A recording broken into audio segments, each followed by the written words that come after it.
Olá, sejam muito bem-vindos a mais um episódio de No Lab com hoje, em novembro, é mês dedicado inteiramente à saúde do homem e nada melhor do que falar deste movimento, o movimento Movember. Nós vamos ter 2 especialistas de mão cheia, vocês não querem perder.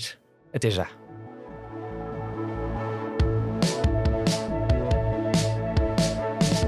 Sejam bem-vindos. Comigo tenho 2 especialistas, como vos disse. Vou começar por introduzir as senhoras. Doutora Marta, novamente bem-vinda, especialista em genética médica. É um gosto ter-te aqui para falarmos deste tópico tão importante. E connosco temos aqui um estreante, o urologista Dr. Pedro Monteiro. Muito obrigado por ter aceito este nosso convite e falarmos um bocadinho sobre a saúde do homem. Obrigado, é um prazer estar aqui.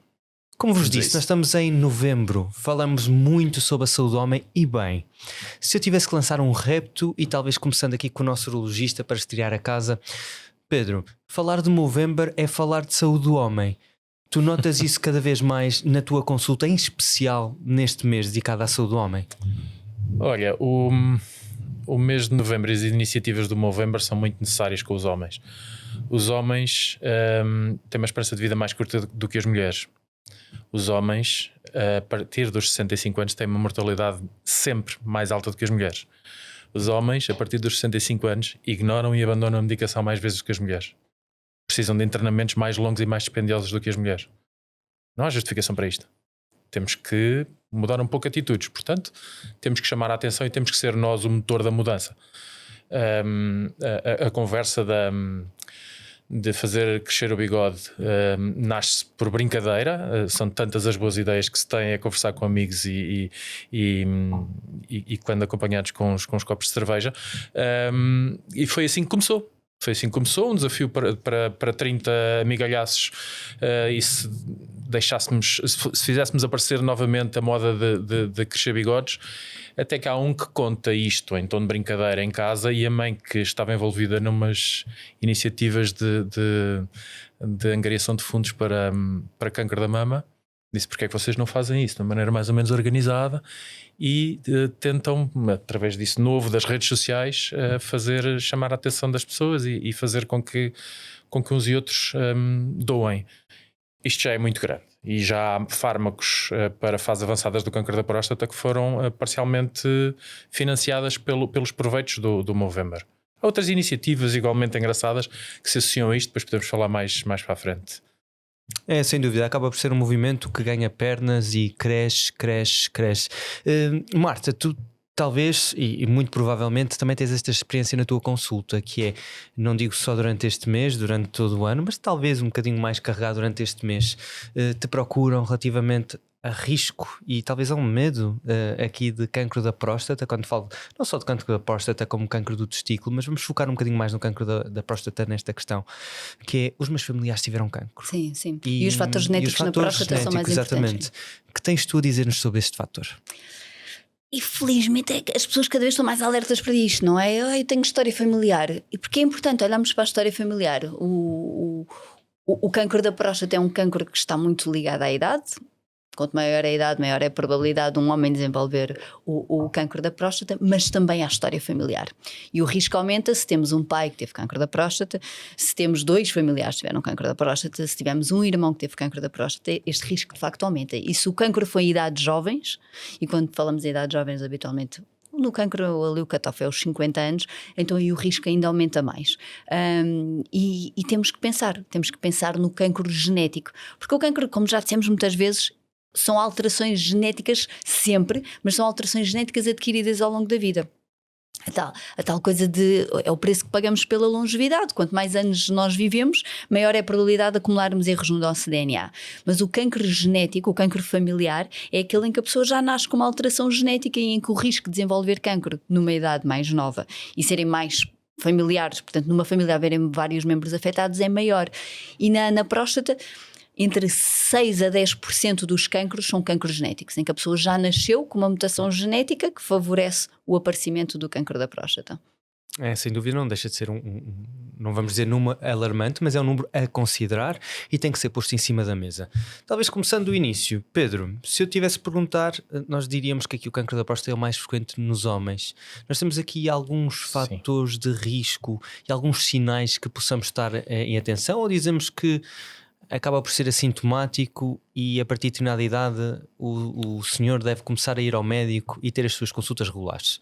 O que é que tens a dizer? Sem dúvida, eu respondo já à segunda parte da pergunta. Deve. Porque manifestações clínicas de um câncer da próstata são quase todas elas características de fases avançadas da doença, em que o que se pode tentar é mais limitado em termos de objetivos terapêuticos. Portanto, aquilo que devemos instruir a população a procurar é criar o hábito de ir ao médico e existem já algumas recomendações para que isso seja feito de forma mais ou menos organizada. De qualquer das maneiras, volto a insistir no mesmo ponto. São os homens que têm que perceber que é uma doença frequente. Acho que não vale a pena estar a entrar em medos coletivos, porque a doença tem uma prevalência que afeta 1 em cada 6 homens ao longo da sua vida. A mortalidade tem vindo a reduzir-se, apesar do número de diagnósticos estar a aumentar continuamente, e portanto há aqui qualquer coisa que tem estado a ser feito e bem feito. Há qualquer coisa que se pode fazer, sobretudo quando se diagnostica em fase precoce, fase localizada. E também temos talvez aqui um bocado de mitos, que é: eu tenho o PSA elevado, eu tenho cancro da próstata. Isto não é bem assim, não é? Não, o PSA não é uma ferramenta de diagnóstico, é talvez o mais bem estudado marcador oncológico da história da medicina. Até já houve uma fase em que o seu próprio inventor se arrependeu de ter feito tudo isso e publicou isso num editorial muito engraçado no New York Times. Mas depois, já muitos anos depois da descoberta, nos anos 80, quando se investigava um marcador para investigar crimes de natureza sexual, e que se vem a descobrir que alguns prisioneiros mais velhos tinham valores muito elevados, e é aí que se descobre que este marcador é útil para patologia prostática. Na verdade, descobre-se que isto é só uma manifestação de doença da próstata, mas não é nada específico do cancro. Portanto, é quase específico da próstata, mas não é um diagnóstico de cancro. É preciso ser observado por médico, é preciso ser sujeito a outro tipo de avaliações, mais recentemente até imagiológicas, porque passámos a conseguir ver os tumores que antes diagnosticávamos sem os ver, agora já se vêem, e há que perceber que há tratamentos que devem ser considerados. O problema é com as implicações dos tratamentos. E eu agora vou pegar nos tratamentos e passar a bola para a Marta. Nestes tratamentos, e nós falamos de uma personalização da terapêutica, a genética tem aqui um papel primordial. Olha, e falámos aqui de duas coisas em que, além dos tratamentos, que eu pensei, a genética, e quero muito passar isto lá para casa, tem algo a dizer em todas estas coisas, que é a detecção precoce, não é? E a detecção precoce, e falamos do PSA, o PSA de facto é barato, é acessível, mas de facto não é sensível, e de facto começam a surgir testes genéticos que podem auxiliar na detecção precoce. Neste momento já existem no mercado há alguns testes genéticos que juntam fatores clínicos a alterações genéticas, e eu acredito que no futuro, até por biópsia líquida, por análise na urina, que nos poderão dar aqui alguma indicação da detecção precoce, porque a detecção precoce é uma ferramenta fundamental para qualquer tipo de cancro. Quanto mais localizada a doença for, maior é a probabilidade de curarmos. Depois, para a detecção precoce, se de facto o câncer é genético e é de predisposição genética, ele vai aparecer mais cedo. Então nós temos que começar a vigiar mais cedo e vamos personalizar os cuidados. E a importância de diagnosticarmos a predisposição para cancro é exatamente essa. É nós sabermos, ok, este indivíduo, em vez de começar a sua vigilância aos 50, deve começar mais cedo, começar aos 30, deve começar aos 40, e é isso que nos vai aumentar a probabilidade de detectarmos um cancro precocemente num doente que tem um risco maior de ter cancro. E depois nos tratamentos, os estudos genéticicos. No início, eu lembro-me quando comecei a fazer genética, tínhamos algoritmos complicadíssimos, e a decisão de fazer um estudo genético tinha que obedecer à característica A, B e C, e o risco tinha que ser altíssimo porque era um estudo caro, então só fazíamos a alguns pacientes. O facto de existirem terapias em que têm uma indicação pelo seu estudo genético aumentou muito os testes genéticos que nós fazemos, porque neste momento não é só para detectar predisposição para cancro, é para decisão terapêutica.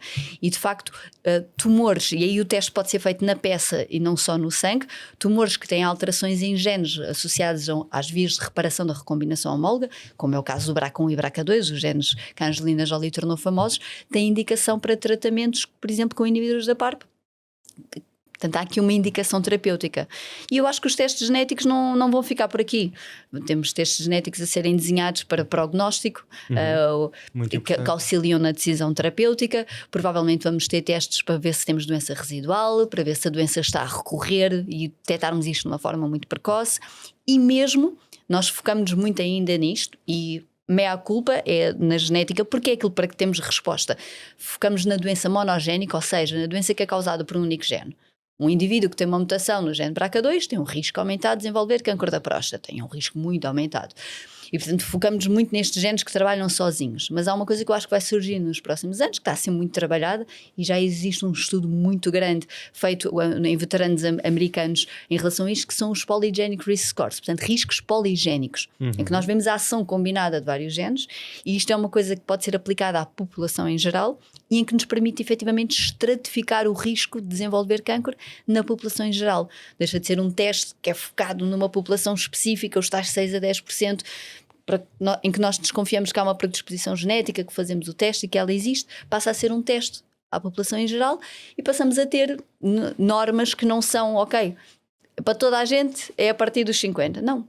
Estes testes vão nos permitir, não, para esta pessoa deve começar mais cedo. Se calhar ou para esta mais tarde, se calhar o PSA para esta é suficiente. Olha, para esta se calhar é melhor introduzir aqui um... E acaba por guiar também. Sim, eu acho que isso vai ser o futuro e a genética vai ter um papel muito importante. E é muito nisso. importante naquilo que tu falas, que é, e talvez tu vejas isto na consulta, Pedro, não é só um fator de risco, é um cumulativo de anos e de fatores, e que também tem que ser trabalhado na consulta, não é? Isso de haver só um fator de risco é uma mentira em que todos decidimos acreditar todos os dias, não é? Sem Porque dúvida. nós sabemos que isto não nos faz mal, e isto não nos faz mal, e isto não nos faz mal. São Mas se juntarmos escolhas, não é? tudo, Exatamente. verificamos aquilo que verificamos. A incidência das neoplasias tem aumentado drasticamente nas últimas décadas. Portanto, eu acho que isso é claro. Há uma outra perspectiva pela qual a genética pode ter alguma utilidade, de facto, e sobretudo esses scores poligenéticos.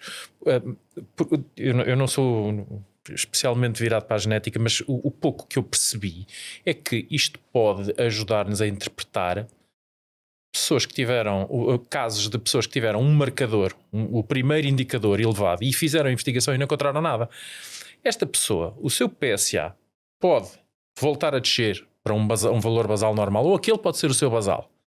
E a pessoa tem que encontrar uma maneira de ser vista por um médico que consiga transmitir-lhe a serenidade suficiente para dizer: olha, ouça, este é o seu valor, alguma coisa está a acontecer na sua próstata, mas se calhar não é um tumor e nós vamos ter que prestar atenção a outros fatores, como por exemplo a cinética do marcador e como por exemplo indicadores genéticos, para dizer: este cavalheiro, apesar de ter tido um PSA elevado, fez a investigação, não tem cancro neste momento e não tem um risco assim tão elevado de vir a ter um cancro, ao passo que o valor do PSA por si só vai continuar a fazer tocar o alarme, e é aquele alarme do qual a maior parte dos homens já não se consegue livrar. Foi cunhada uma palavra nova, que era a PSA-IT, quando as pessoas só tinham esse marcador e passavam a vida toda atormentada por aquilo. E acaba por ter impacto na saúde mental. Sim. Eu falei da biópsia líquida e não expliquei para que as pessoas percebam o que é que isto é, e que eu acho que é onde a genética vai também ter muito valor. É as células, quando morrem, vão eliminar o DNA que estava contido dentro da caixa forte, que é o núcleo das células, vai entrar em circulação no sangue ou ser eliminado pela urina. São pequenos fragmentos do DNA que podem ser estudados e há muita investigação nesse sentido, de usar estes fragmentos de DNA, seja na urina, seja no sangue ou noutros líquidos, que nos permitem um acesso muito mais fácil a um tumor, sem termos que fazer uma biópsia de um tecido, sem termos que ser invasivos. E avaliar estas alterações genéticas que são neste DNA que está em circulação, e no caso da próstata, como o líquido analisado pode ser urina e portanto torna-se muito mais fácil, não é? Porque todos nós urinamos várias vezes ao dia, não é? Portanto, acabamos por ter material facilmente acessível. E sim, há vários grupos a trabalharem nesse sentido de ter um teste de detecção precoce, analisando o DNA que está na urina. E agora puxando aqui um bocadinho para os tratamentos, um senhor vai à tua consulta, Pedro, e fala-me: eu fui diagnosticado com cancro da próstata, e falaram-me que existem vários tratamentos. Falaram-me da radioterapia, falaram-me da cirurgia, até me falaram da vigilância. Olha, normalmente eles não entram assim. Entram borrados de todo e já pensar que estão desgraçados, porque é muito fácil ficar informado de que de facto um número significativo dos tratamentos para o cancro da próstata vai ter influência na esfera da sexualidade. Talvez não o vale a pena. É esse o problema. Disfunção erétil e incontinência urinária, talvez aqui os dois grandes. Portanto, duas coisas: uma que interfere na intimidade e na sexualidade, a outra que contribui muito para a degradação da qualidade de vida, não é? Portanto, são receios que levam as pessoas a temer um pouco aquelas que são as opções terapêuticas que melhores resultados têm dado no controle da doença localizada. Nós ainda não estamos no caminho para conseguir alternativas, mas ainda não estamos no momento de poder dizer que a cirurgia e a radioterapia não são o mainstay do controle da doença localizada. São as opções que existem com o intuito curativo mais fiáveis e mais fidedignas. Não quero esquecer as outras opções que existem, até para podermos ir pelo caminho do tratamento focal, com minimização do impacto na sexualidade e na continência, sim senhora, mas que têm que ser doentes bem selecionados. Ou então contaminaremos os resultados e não chegaremos a conseguir bem selecionar e bem ajudar os doentes. Chegaste a ter na tua prática doentes que acabaram por abandonar a consulta com medo daquilo que poderia acontecer? Várias vezes. Acontece a todos, acho que não há nenhum urologista que não tenha tido disso. Quer dizer, começa-lhes a acontecer, ainda não são urologistas, ainda são internos de urologia. Acaba por ser, e é aquilo que este movimento Movember também traz acima, que é falar sobre a saúde mental, falar sobre os medos e quebrar tabus.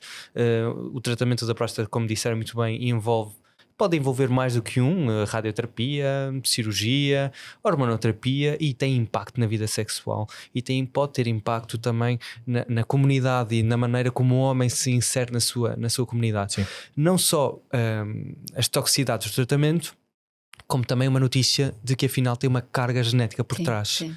Como é lidar com isto em consulta e transmitir esta informação não só ao paciente à frente, como o impacto que tem na família?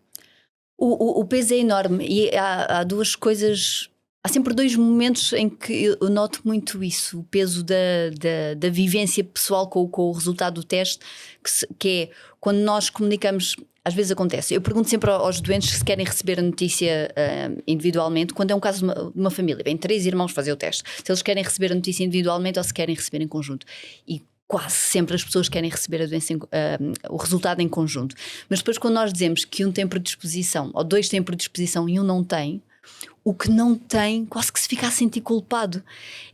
A gestão disto em família é dura. E depois o segundo momento, em que eu acho que é o momento pior, é quando nós relembramos, e o risco de passar para a descendência é 50%. Os seus filhos têm o risco de 50%. E a pessoa fica com a culpa novamente. Espera aí, então os meus filhos podem ter predisposição para cancro e a culpa é minha. E é sempre importante explicar que não, isto é uma lotaria genética. Eles vão ser giros e inteligentes e pessoas fantásticas, e sim, foi culpa sua e pela educação que lhes deu. Agora a lotaria genética não é culpa de ninguém. E falando de genética, e fugindo agora um bocadinho a isso que estás a perguntar, mas acho que é importante passar lá para casa, que já falei aqui muito de genética e da predisposição genética. Quando é que as pessoas devem pensar, sim senhora, aqui a minha história pessoal e a minha história familiar sugere que pode haver predisposição genética, porque há muitas vezes vem à consulta: eu tenho tantos casos na família de cancro, mas depois é o cancro do colo do útero que está associado ao HPV, ou um cancro do pulmão num fumador que foi um alto fumador durante 40 anos. E portanto esses nós temos claramente uma causa ambiental. Nós pensamos em síndrome de predisposição para cancro no contexto do cancro da próstata quando temos cancros muito agressivos, quando temos cancros metastizados, nesses casos devemos pensar, quando temos mais do que um familiar afetado, quando as idades são jovens, quando temos na família próstata e mama, sobretudo se um deles for abaixo dos 50 anos, quando temos outro tipo de tumores, por exemplo a síndrome de Lynch, que é uma síndrome muito prevalente, em que temos tumores do urotélio, temos a próstata, temos o cólon. Portanto, quando há uma agregação de um determinado tipo de tumores, mais do que 2 ou 3 familiares afetados, sobretudo se for idades jovens, aí sim, aí devemos pensar. Isto pensando na saúde mental, para a pessoa não ficar já em pânico de peraí, então, será que eu tenho predisposição para cancro? Não, são 6 a 10% dos cancros e de facto há estas características especiais. E pondo de uma forma muito simples, normalmente é mais do que 2, 3 cancros na mesma família, mais do que 3, mais do que 2, um deles for abaixo dos 50 anos. E tem que respeitar esta agregação, mama, próstata, ou próstata, cólon, endométrio, e não excluindo do colo do útero, que é causado pelo HPV. Sem dúvida. E que grande resposta e obrigado. Foi informação útil lá para casa. Aumentem o som, façam replay, porque isto sem dúvida que é informação. Informação é poder. Nós estamos quase a acabar o nosso episódio e talvez eu vou acabar perguntando-vos, e começo por ti, Pedro, uma mensagem direta lá para os homens que nos estão a ouvir. O que é que podem fazer durante este mês e replicar durante todo o ano no que concerne à sua saúde mental e física? Olha, eu aconselho muitas vezes os homens que vão à consulta a tomarem algumas medidas simples para que não lhes aconteçam algumas destas desgraças que reduzem a sobrevivência, a esperança de vida. A primeira é pegarem nas caixinhas dos medicamentos que alguém um dia lhes receitou e que disseram que tinham que tomar regularmente, pôr em cima da mesa. Até podem escolher uma maneira bonita de tirar a fotografia, mas tirá-la. E cada vez que mudarem a medicação, voltarem a mudar a fotografia, a tirar a fotografia e apagarem a anterior. Esta é uma. A segunda é tentarem perceber, olhando para o passado, se de facto identificam algumas das coisas que a Marta disse. Nós na consulta ainda prestamos atenção a mais um detalhe. É se estes tumores mais próximos, com comportamentos mais parecidos, que são a próstata e a mama, se tiveram comportamentos mais agressivos, se tiveram evoluções mais agressivas, com doença metastática, conduzindo ao falecimento, não é assim tão fácil, sobretudo porque os homens desconhecem frequentemente a história do passado. E ainda há gente que acha que a próstata em si é uma doença e não sabem distinguir o que é que foi precisar de ser operado por uma doença benigna de ter tido um cancro da próstata, que se calhar até nem fez nenhum tratamento tão impactante como ser sujeito a uma cirurgia. Se calhar passou a fazer uma injeção semestral e se calhar a doença até ficou bem controlada, mas era doença metastática e portanto se calhar já era mais relevante ter prestado atenção a isso. Não é fácil, teremos sempre aqui alguma limitação na interpretação destes detalhes para o que é a história familiar, mas há que jogar com as cartas que temos. Sem dúvida. Marta, alguma mensagem final para os homens lá de casa, homens e mulheres, e para quem nos está a ouvir neste Movember? É aquilo que tu disseste, conhecimento é poder. Há sempre o receio de aquele momento em que a pessoa fica, será que eu quero mesmo saber isto? Será que eu quero saber que tenho predisposição genética para viver com esta corda no pescoço? De que conhecimento é poder. Nós não estamos, quando fazemos um teste destes e descobrimos uma alteração destas, não inventámos, não apareceu naquele momento, ela já estava lá. E sabermos que ela existe é a melhor ferramenta que nós temos para nos vigiarmos da forma correta. De uma forma que complemente e que possa efetivamente abarcar soluções que sejam apropriadas ao nosso risco individual. E portanto sim, as pessoas olharem para a sua história pessoal, a sua história familiar e pensarem, será que há aqui alguma coisa que me está a escapar e que devo procurar uma consulta de genética? Já sabem, é pegar nesta informação, reproduzi-la lá em casa e repetir várias vezes que o diagnóstico precoce salva vidas. Da nossa parte, nós voltamos a ver em dezembro, o mês que toda a gente adora, o mês do Natal, com convidados especialíssimos. Nós ficamos aqui ligados à vossa espera. Até lá, boas festas.